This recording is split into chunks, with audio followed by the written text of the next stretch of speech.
네, 경기도 화성의 한 시골 마을에 조립식 주택들이 우후죽순 들어서고 있습니다. 공황이 들어설 거란 소식을 듣고 보상을 받기 위해 지은 이른바 유령주택입니다. 투기 세력들이 몰리지만 규제할 수단이 마땅치 않습니다. 밀착 카메라 구혜진 기자입니다. 경기도 화성시의 한 농촌 마을입니다. 곳곳에 조립식 주택들이 지어지고 있습니다. 완공된 주택들엔 전기를 쓴 흔적이 거의 없습니다. 집 문 앞에는요, 전기세 그리고 수도세 고지서가 이렇게 뜯지 않은 채 쌓여 있습니다. 그런데 집 문이 열려서 열어보니까요, 사람이 살았던 흔적이 전혀 없습니다. 옆 마을에도 같은 형태의 조립식 주택 수십 채가 지어지고 있습니다. 논밭 한가운데 주택단지들이 들어서 있습니다. 얼마 전까지만 해도 논이었던 곳인데 땅을 메운 뒤 집들을 세운 겁니다. 일부 주택들은 주차를 할 수 있는 공간조차 없습니다. 집 사이가 좁아 해가 들지 않는 곳들도 있습니다.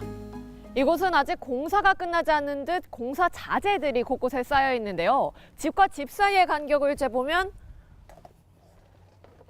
1m 30cm 정도로 제 두 팔을 펼 수가 없을 정도입니다. 이렇게 똑같은 모양의 똑같은 크기의 집들이 이곳에만 수십여 채가 넘습니다. 조립식 주택들이 본격적으로 들어서기 시작한 건 지난해부터입니다. 국방부가 경기도 수원에 있는 군공항을 화성으로 옮기겠다고 발표한 후부터입니다. 집을 지어 팔고 있는 곳들은 인근 부동산 업체들입니다. 내부에는 군공항 이전 계획지가 표시된 지도가 붙어 있습니다. 요즘 집 좀 팔려요? 네, 이제 팔릴 거예요. 개발이 되면 주택을 보유한 사람들은 보상이 커집니다. 2주에 거주할 수 있는 보상금이 제공되기 때문입니다. 보상 받아 먹으려고 수고만 나오고 기둥만 세워놓고 수지를 보고 갔다가 끼우면 끝인데 아무것도 없어서. 산이었던 곳에 주택들이 들어서면서 기존 주민들의 불안도 커지고 있는 상황.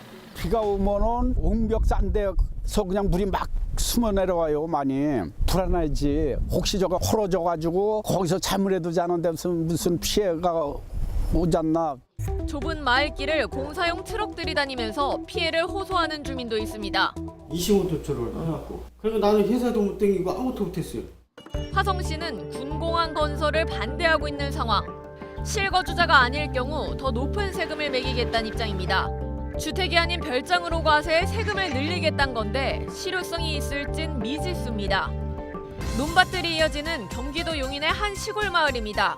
읍내에 들어서자 새 간판을 단 부동산 업소들이 등장합니다. 이른바 떴다방입니다. 부동산 업소들이 몰린 건 지난달 반도체 공장 단지가 들어서기로 결정되면서입니다. 실제 발표도 되기 전인 지난해 땅값은 2배 이상 올랐습니다.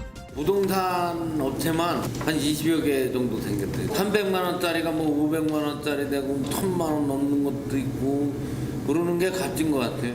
버스 정류장과 전봇대마다 투기를 조장하는 전단지들이 붙었습니다. 걱정맞은 대력가들이 와가지고 문자 날리고 팔아라 막 그러는 거지. 교육도 잘 시키라. 이런 데 현혹돼가지고 땅 덜컥 팔지 말라. 부동산 업소에서는 확인되지 않은 정보도 쏟아냅니다. 들어가는 사람들 아시잖아요. 이쪽으로 연결을 할 발표로 1000% 연결되겠죠. 발표에 한 번 누르고 보상 나올 때 한 번 누르고. 용인시는 외부 투기 세력에 대해서 뒤늦게 실태 점검에 나섰습니다. 누가 봐도 뻔한 꼼수들, 사전에 막지 못하더라도 사후에라도 걸러낼 대책이 필요합니다. 부동산 투기를 막지 못해도 이들에게 거액의 세금까지 돌아가선 안 되겠습니다. 밀착 카메라 구혜진입니다.